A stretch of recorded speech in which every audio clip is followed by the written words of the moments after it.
जो रूम लिया है जामनगर में वो हमारे इस तरह से बहुत अच्छा रूम है।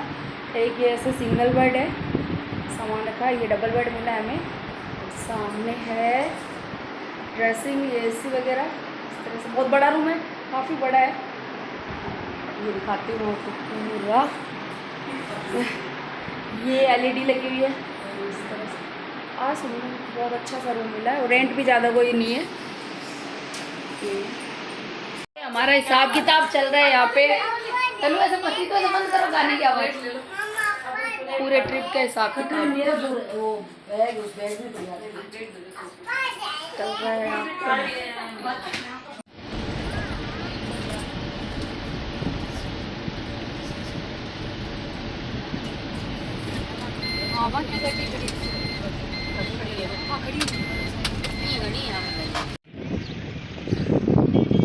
हम आ गए रुक्मणी मंदिर।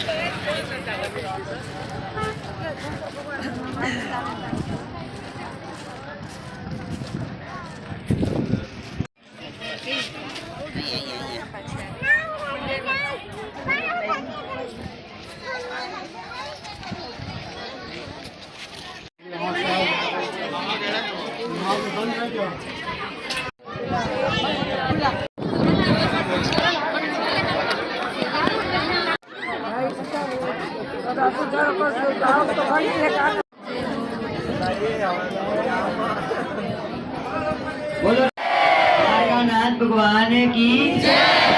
मंदिर के आप दर्शन के लिए आए हो, आदि यात्रा की पूर्ण यात्रा ये माता रुक्मणी के दर्शन से, जो कृष्ण भगवान की 8 पटरानी, 8 पटरानी में से ये रुक्मणी माता सबसे बड़ी और सबसे मुख्य पटरानी है। फिर भी द्वारकाधीश से इतना दूर यहाँ अकेले जंगल में विराजती है। उनके पीछे कारण है महामुनि दुर्वासा ऋषि का श्राप। दुर्वासा ऋषि ने श्राप भी दिया।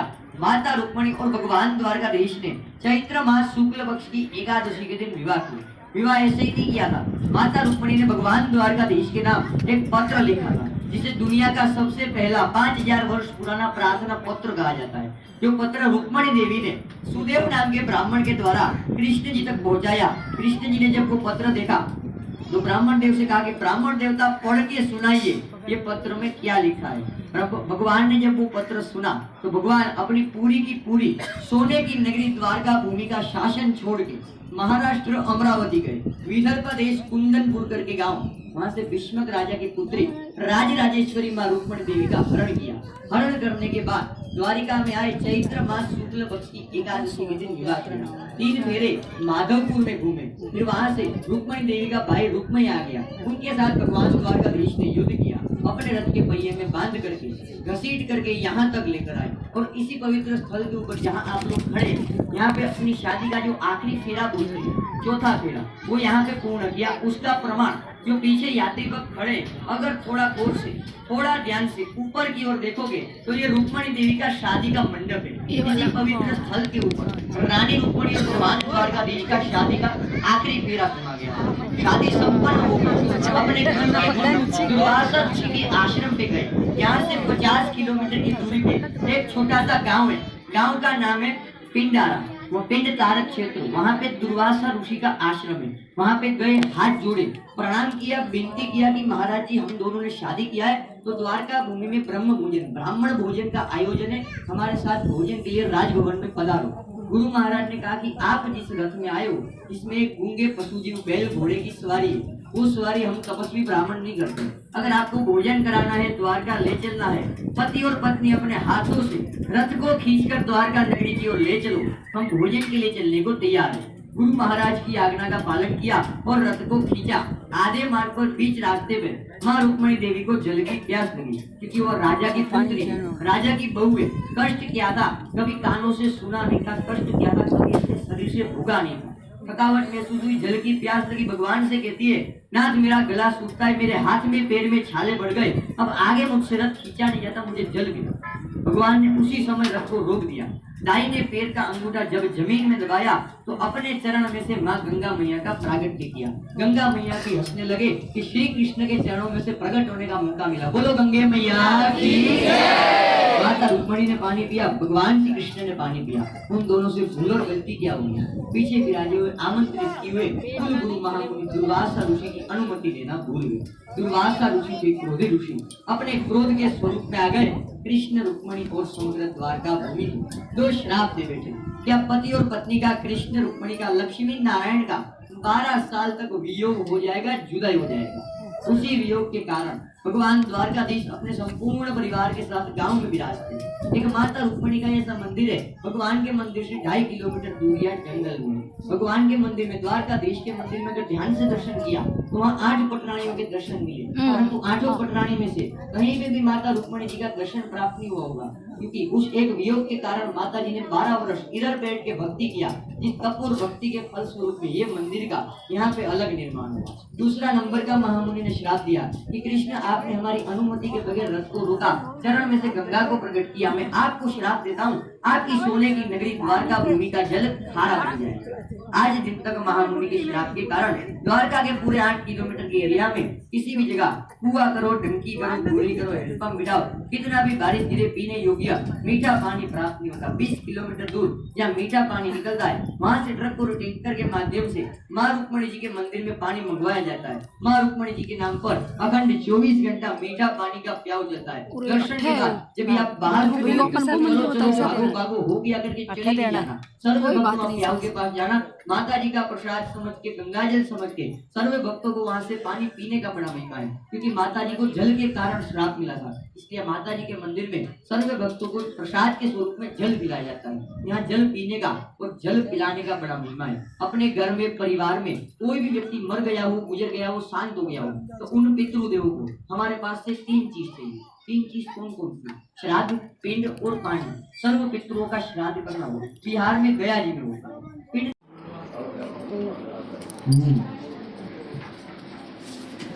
बढ़ते रहो, धीरे धीरे आगे बढ़ना है। पूर्वजों के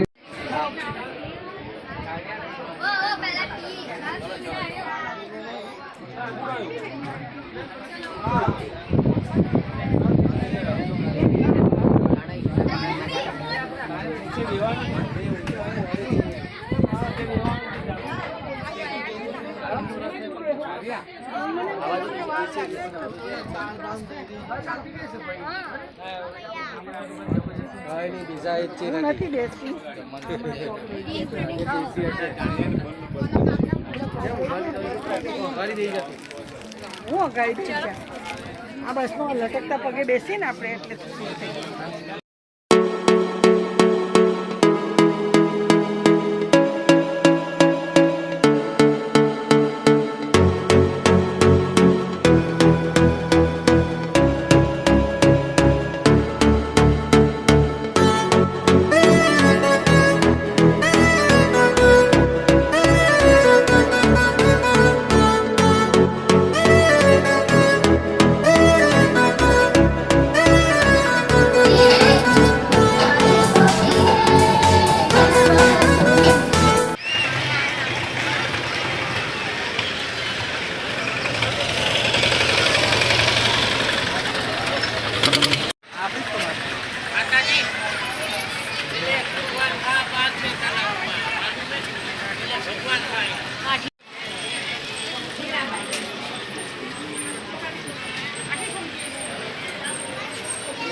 वो जो सेतु वालों है क्यों?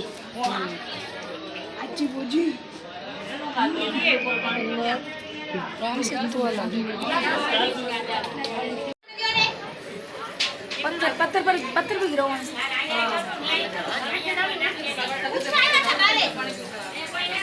तीन जने हाथ लगा रखे हैं, एक हाथ लगाओ, 4 हो जाओ। के बीच में जो करना है उधर लिखा है, देखो ये है सर। पानी वो कर के दे भाई। ये वो पत्थर है, क्या पत्थर है? राम पत्थर पोती होने भी मैं वो रुक्मणी जी बिना पानी डूबे आए, कुछ बता सी स्टोरी बात देखिए। अच्छा, रुक्मणी जी जल के लिए अलग हुए थे, तो फिर ये पत्थर अच्छा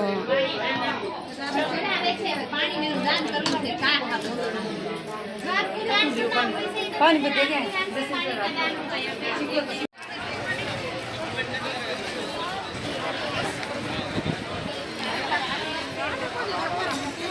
चप्पल क्या है? दीजा चप्पल है। अरे यार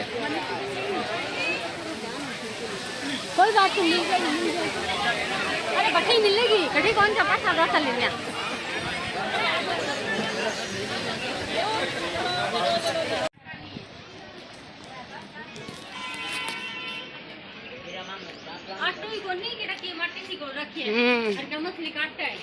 ये गोपी तालाब है जहाँ पे गोपिकाओं ने लास्ट जो रास लीला रची थी, उसके बाद में चंदन मंदिर।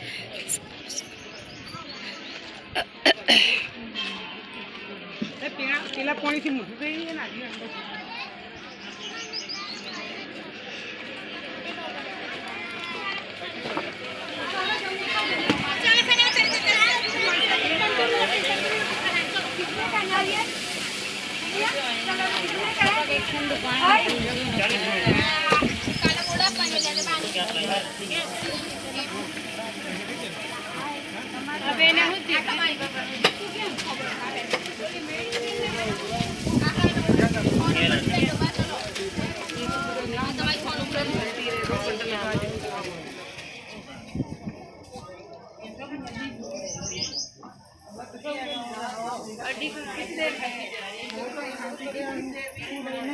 तालाब है जिमरास लीला है ना। अच्छी कहीं करनो है तालाब में।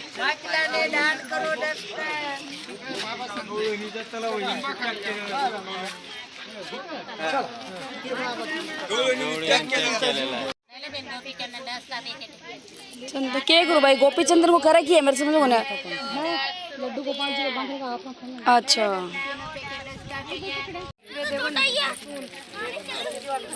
कितनी अच्छी फोटो आ रही है यहाँ से, किसी खींचे ना।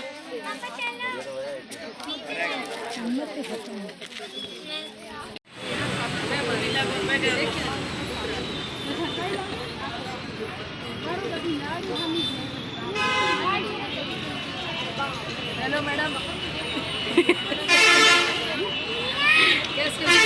बहुत बढ़िया।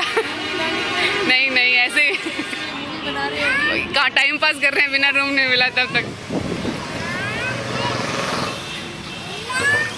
ए आंटी थी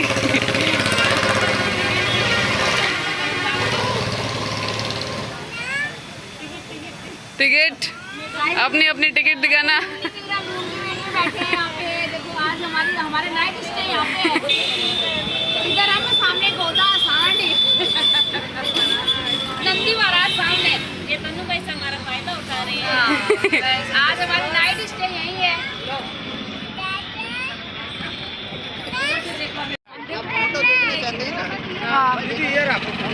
नीतू भाई वो आ रहे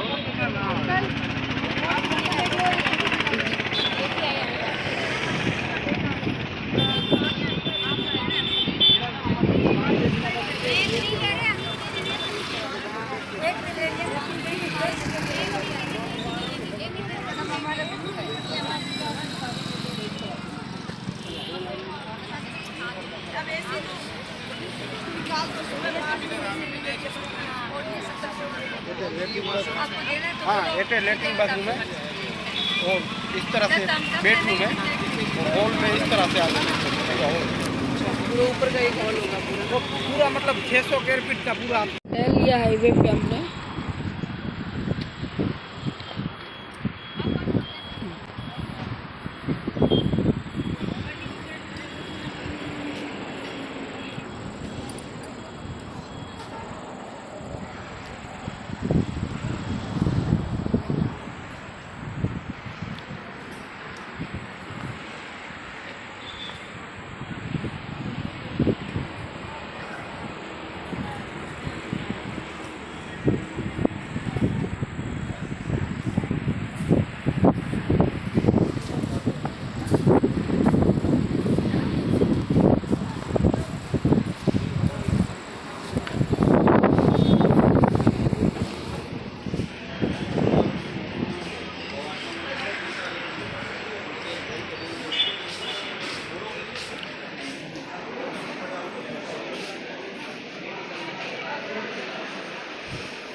Mostly sleeping.